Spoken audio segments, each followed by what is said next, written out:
और सांस्कृतिक दिल कहा जाता है उत्तर प्रदेश।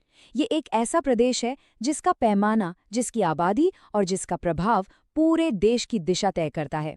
तो आइए इसके विशाल भूगोल और इसकी बड़ी कहानी को करीब से जानते हैं। सबसे पहले जरा इस नंबर पर गौर कीजिए, लगभग 20 करोड़। और ये आंकड़ा तो 2011 की जनगणना का है। आज की तारीख में तो ये संख्या और भी ज्यादा है। ये सिर्फ एक नंबर नहीं है, ये उन करोड़ों लोगों की कहानी है जो इस जमीन को अपना घर कहते हैं। इसी विशाल मानवीय पैमाने से आज हम अपनी बात शुरू कर रहे हैं। अब इस आबादी को समझने के लिए सोचिए कि उत्तर प्रदेश में ब्राजील जैसे पूरे देश से भी ज्यादा लोग रहते हैं। अगर यूपी एक अलग देश होता तो ये दुनिया का 5वां सबसे ज्यादा आबादी वाला देश कहलाता। ये है इसका वैश्विक पैमाना। तो आज हम क्या क्या देखने वाले हैं? सबसे पहले यूपी की एक बड़ी तस्वीर देखेंगे, फिर इसकी जमीन की बनावट, इसकी सीमाओं और शासन व्यवस्था को समझेंगे, और आखिर में राज्य के प्रतीकों पर एक नजर डालेंगे। तो चलिए शुरू करते हैं पहले हिस्से से, यूपी की बड़ी तस्वीर। वो कौन से आंकड़े हैं जो इस विशाल राज्य की रूपरेखा बनाते हैं? क्षेत्रफल की बात करें तो ये 2,40,000 वर्ग किलोमीटर से भी ज्यादा है, जो इसे भारत का चौथा सबसे बड़ा राज्य बनाता है। मतलब देश का लगभग 7.33% हिस्सा अकेले उत्तर प्रदेश है। इसका फैलाव भी देखिए, पूर्व से पश्चिम तक 650 किलोमीटर और उत्तर से दक्षिण 240 किलोमीटर। अच्छा, अब जरा यहाँ की जमीन की बनावट को समझते हैं, क्योंकि यहाँ का भूगोल बहुत ही विविध है, पहाड़ों की तलहटी से लेकर दक्षिणी पठार तक। मोटे तौर पर उत्तर प्रदेश की जमीन को हम 3 मुख्य हिस्सों में बांट सकते हैं। सबसे उत्तर में भाभर और तराई का इलाका, बीच में गंगा यमुना का विशाल मैदान और दक्षिण में पठारी क्षेत्र।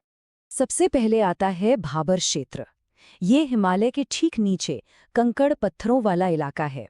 इसकी सबसे दिलचस्प बात यह है कि यहाँ छोटी छोटी नदियाँ अचानक से गायब हो जाती हैं, वो पत्थरों के नीचे से बहने लगती हैं।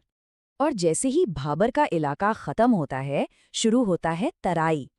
ये एक नम और दलदली जमीन है।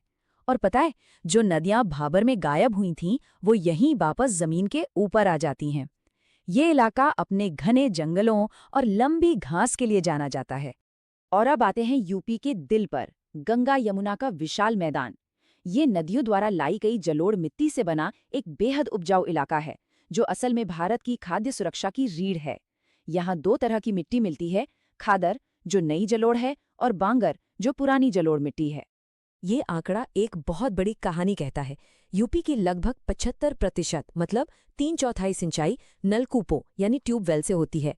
ये दिखाता है कि जमीन के नीचे का पानी इस कृषि प्रधान राज्य के लिए कितना जरूरी है। अब बात करते हैं उत्तर प्रदेश की लोकेशन की। इसकी सीमाएं सिर्फ राज्य की हदें नहीं है, बल्कि ये भारत के नक्शे पर एक बहुत ही रणनीतिक जगह पर है, जो कई राज्यों और एक देश को भी जोड़ता है। यहाँ देखिए, एक नहीं, 2 नहीं, बल्कि पूरे 8 राज्य और एक केंद्र शासित प्रदेश दिल्ली, यूपी से अपनी सीमाएं साझा करते हैं। भारत का कोई और राज्य इतनी सारी सीमाओं को नहीं छूता। ये इसे भौगोलिक और राजनीतिक दोनों तरह से भारत का केंद्र बनाता है। और बात सिर्फ राज्यों तक ही सीमित नहीं है। उत्तर प्रदेश की एक अंतर्राष्ट्रीय सीमा भी है, जो नेपाल से लगती है। प्रदेश के 7 जिले सीधे नेपाल से जुड़े हुए हैं, जो इसे व्यापार और संस्कृति का एक अहम गलियारा बनाते हैं। अच्छा, अब एक मजेदार सवाल, क्या कोई अंदाजा लगा सकता है कि भारत का वो कौन सा अकेला जिला है जो सबसे ज्यादा राज्यों की सीमाओं को छूता है? इसका जवाब है सोनभद्र। और हाँ, ये जिला उत्तर प्रदेश में ही है। ये वाकई एक अनोखा भौगोलिक तथ्य है। सोनभद्र एक ही पॉइंट पर 4 अलग-अलग राज्यों से जुड़ता है, मध्य प्रदेश, छत्तीसगढ़, झारखंड और बिहार। जरा सोचिए, ये जगह खनिजों और कनेक्टिविटी के लिहाज से कितनी महत्वपूर्ण होगी। इतने विशाल भूगोल और आबादी के बाद सवाल उठता है कि भाई इतने बड़े राज्य को चलाया कैसे जाता है? इसके प्रशासन का पैमाना क्या है? तो देखिए, प्रशासन की शुरुआत होती है जिलों से। उत्तर प्रदेश को पूरे 75 जिलों में बांटा गया है, और इन 75 जिलों को बेहतर ढंग से चलाने के लिए 18 प्रशासनिक मंडलों यानी डिविजन्स में ग्रुप किया गया है। अब इसके प्रशासनिक पैमाने का अंदाजा लगाया जा सकता है। और अब वो नंबर जो सब कुछ बदल देता है, 80, लोकसभा की 80 सीटें।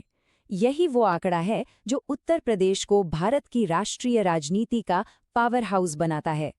कहते हैं ना, दिल्ली का रास्ता अक्सर लखनऊ से होकर ही गुजरता है। और आखिर में चलिए उन प्रतीकों को देखते हैं जो उत्तर प्रदेश की सांस्कृतिक और प्राकृतिक पहचान को दर्शाते हैं। इन प्रतीकों में राज्य की आत्मा बसती है। राजकीय पशु है बारहसिंगा, राजकीय पक्षी है सारस क्रेन, पेड़ है अशोक और फूल है पलाश, जिसे जंगल की आग भी कहते हैं, और राजकीय खेल है हॉकी। ये सब मिलकर राज्य की समृद्ध विरासत की कहानी कहते हैं। तो हमने देखा कि उत्तर प्रदेश सिर्फ एक राज्य नहीं, बल्कि आबादी में एक देश और राजनीति में एक महाशक्ति। और यही हमें एक बड़े सवाल पर लाके खड़ा कर देता है।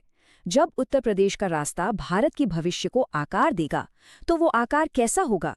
क्योंकि एक बात तो साफ है, जिस दिशा में यूपी जाएगा, देश भी काफी हद तक उस